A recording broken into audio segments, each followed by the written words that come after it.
میرے والد صاحب رحمتاللہ علیہ اپنا قصہ سناتے تھے. بولے بیٹا میرا قصہ کیا سناؤں تجھ کو؟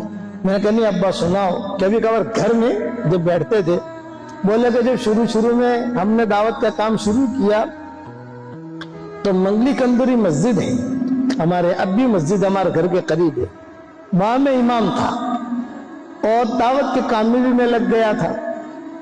تو دعوت کے کام میں ہم لگے, چلے کی جماعت لے کر اسی مسجد میں پہنچا تو لوگوں نے کہا کہ یہاں فارس روڈ ہے. فارس روڈ کا مطلب یہ طوائف ہمارا رہتی ہے, اور ایک لڑکا ہے اس کا نام ہے عبد القادر, اور وہ گناہ معاف کرانے پر وہ سناتے تھے کہ ایک لڑکا ہے عبد القادر, یہ انڈیا نچاتا ہے, بہت پیسے خرچ کرتا ہے.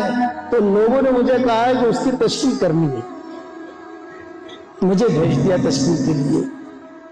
میں گیا وہاں, جب تشکیل کے لیے گئے, اب بھی اس کا گھر موجود ہے, اس کے بچے ابھی بھی ملتے ہیں ہم کو, مسجد میں جاتے ہیں اس کے بچے ہماری اب بھی ملاقات ہوتی ہے. اس کا تو انتقال ہو گیا عبد القادر کا.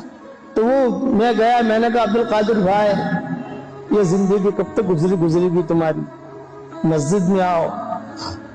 میں نے کہا میں نہیں آتا. دادا قسم کا ذہن تھا, دادا تو سمجھتے ہو نا بھائی گیری کرتا تھا. ابا نے کہا کہ میں ایک کام کرو, ہمارے پاس آ کر صرف 1 گھنٹہ بیٹھو, زیادہ نہیں, 1 گھنٹہ. اچھا میں رات کو شام کو آؤں گا. اب وہ شام کو کپڑے وپڑے بدل کر آیا. والد صاحب رحمت اللہ علیہ کا بیان تھا, اتفاق سے والد صاحب رحمت اللہ علیہ نے اصحاب کہف کا قصہ بیان کیا. یہ کتا ان کے ساتھ نکلا, یہ ہوا وہ جو بھی ہے, قصہ پورا بیان کیا. یہ بیٹھا رہا. پھر ابا نے کہا عبد القادر بھائی 3 دن تو لگا لو ہمارے ساتھ. ہاں مولوی صاحب میں لگاتا ہوں 3 دن. 3 دن ہمارے ابا فرماتے تھے 3 دن ہمارے ساتھ نکلا. تو تیسرے دن, اچھا 3 دن تعلیم میں بیٹھا, خدمت میں بھی رہا, گشتوں میں بھی گیا, دعوت کے کام کے اعمال جو ہیں اعمال دعوت, اس میں بھی اللہ نے کرنٹ رکھا ہے, اس میں بھی اللہ نے بہت بڑی خیریں رکھی.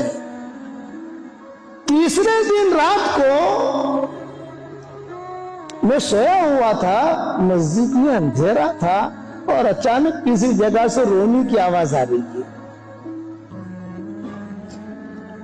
میں نے سوچا کہ کون رو رہا ہے بچے کی طرح. میں نے لائٹ نہیں جلائی, جہاں سے آواز آتی تھی وہاں سے آہستہ کر کے پیچھے جا کر بیٹھا تو یہ عبد القادر تھا, رو رہا تھا اور دعا میں کیا کہہ رہا تھا, اے اللہ یہ جماعت والوں کی مثال اہل کہف کی ہے, اور میری مثال اس کتے کی ہے جو اہل کہف کے ساتھ نکلا تھا. اے اللہ اس کتے کے لیے تو نے جنت کا وعدہ کیا ہے, مجھ کتے کو بھی جنت میں داخل کر دے. ابا کہتے تھے وہ ایسے انداز میں کہہ رہا تھا تو میں نے اللہ سے, اچھا اسے بتانے میں پیچھے بیٹھا ہوں, میں نے اللہ سے کہا اے اللہ تیری رحمت کی بارش تیز پر برس رہی ہے, کچھ قطرے مجھ پر بھی ڈال. ہمارے ابا روتے تھے کہ بیٹا اس کی وجہ سے مجھے بہت خیریں ملی. بعد میں دیندار بنا, داڑھی امامہ, نظام الدین آیا ہمارے ابا کے پاس. تو ابا نے کہا عبد القادر آج کل کیا دھندا کر رہے ہو تم؟ وہ دھندا رنڈیوں کا, نچانے کا, گانے کا, وہ تو سب ختم ہو گیا تمہارا.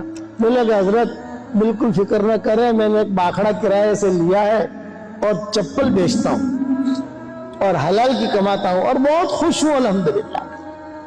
پھر کچھ دنوں کے بعد خبر آئی تہجد کی نماز میں سجدے میں اس کا انتقال ہوا.